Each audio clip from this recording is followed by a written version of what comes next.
За сайн байцгаана уу. Би энэ соёлоод гараад ирсэн лойлоо. Ингээд нөгөө уутандаа суулгадгаараа суулгаж чинь хараа энэ лойл нүүр нь энэ хөрхөө. Энэ нөгөө та нарт явуулсан лойл байгаа. Энэ хөрхөө ингээ гараад ирсэн. За та нарт явуулсан лойл бас нэг энэ байна. Тэр лойлны яг их лойл нь тэр ерөөсө та нарт явуулсан лойлны үрний их лойл нь ингээ байж байгаа байхгүй одоо ингээ мод шиг болчих хөөрхий.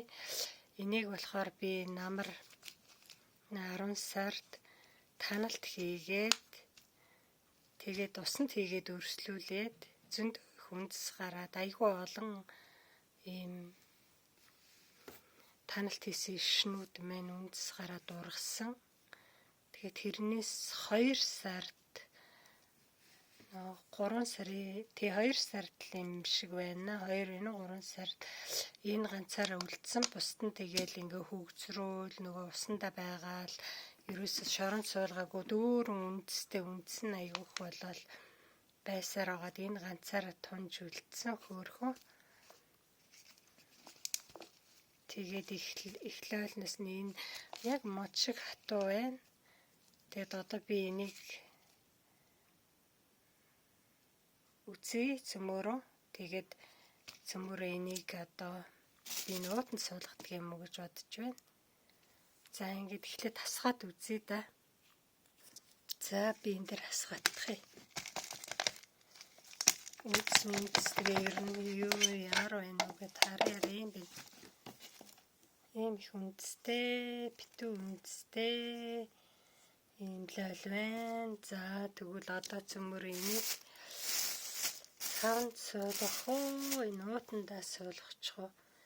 Битүү үндэслэлцэн байна л да. Аргагүй л дээ эн чинь хөөрхөн. Намар л ерөөсөө үндэс гарцсан байсан эн чинь. Намар би таналт хийгээл аваад усанд хийсний дараа л үндэс гарчаал байсан. Тэгээ өвлжөнгөө үндэстэй ээж байгаа л тэгээд 2 сарын сүүлээр 3 сарын ихэр хахад сайн санахгүй байна. Тэрийг би аваад ингээд савн суулгасан байгаа. Тэр зураг нь байгаа та нарт оруулсан энийг. За одоо цөмөр энийг би нуутанд хийсэн дээр байна уу. За харин уутанд багтаад болж ивэл уутанд хий. За уутандаа ингээ хажуулдуулаад хэвтүүлсэн шүү. Хараа ингээд хажуулдуулаад хэвтүүлсэн. Иш нь айгүй хатуу бүр ерөөсөө мод болцсон байна оо хөөрхөн. Энэ болохоор энд ингээ жимс гарч исэн байхгүй энэ өвлийн жимс гарсан энд лойл гарсан. Тэрийг нэг лойл өгсөн хэсэг нь юм байна. Олон салаа болцсон тий. Одоо цөмөрөө энийг ингээ тастаж аваад энийг ч авсан яах вэ? Тэгээд дүүргээ шороо хийгээд өгье. За би 2 навчийг авчлаа. Тэгээд энэ нөгөө жимс өгчсэн тэр хэсгийг авчлаа. Жижигхэн жимс маш жижигхэн одоо усан үзэмшиг тийм жимс өгсөн үйл. За тэгээд энэ иш нь бол ерөөсөө яг мод байна уу? Мод байна. Аюу хатуу юм байна. За энийг би юу гэж дүгнэж гэнэ вэхээр та бүхэн намар өвлийн хүлэмжтэй болвол одоо энэ их лойлоо намар ингээ таналт хийгээд тайраад тэгээд усанд өрслүүлээд өвлийн хүлэмжтэй болвол өвөл одоо лойл авч болно шүү.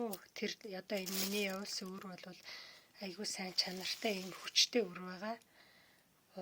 Ерөөсөө услаал би одоо унан нөгөө хагараар барьсан унахаар гоё ургаж байгаа юм чинь айгүй хүчтэй усалж маслахад хүртэл унаал унсан ургаал тийм гоё лойл байгаа шүү. Тэгээд та бүхэн энийг өвөл тараарэ. Өвлийн хүлэмжтэй болвол ингээ таналт хийгээд тэгээд өрслүүлээд өвөл тарихад тэгэл ингээ мод шиг сайхан хатуу болол бараг 2 дахь жилдээ жимс өгч магадгүй юм шиг байна. Энд хэр зэрэг ургах нь ингээ цөмөрөө харъя.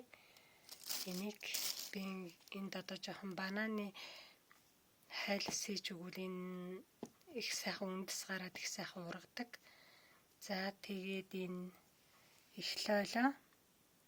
Та нараа одоо энэ ургуулж байгаа энэ өрнийхээ эхлэелийг цөмөрөө ингээд ургуулад үзнэ.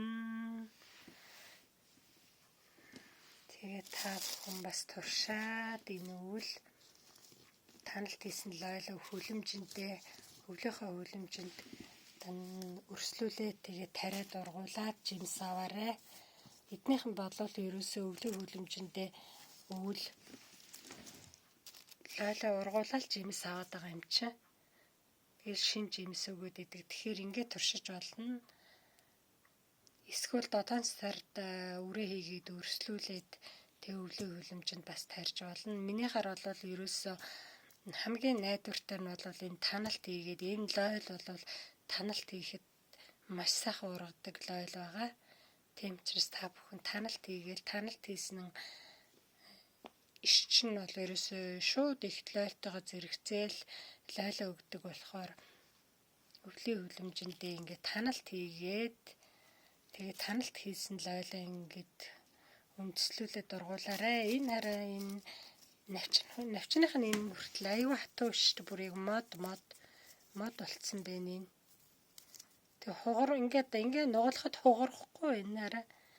Ингээд нугарахад бол хугарахгүй шүү дээ. Зүгээр лойл бол нэг ингэхэд бол хугараад унчна. Энэ хугарч унахгүй бүр. Тийм хатуу болцсон байна энэ хараа. Бүр яг мод болцсон байна. Ийм сайн биш шүү. За ингээд та бүхэнд амжилт хүсье.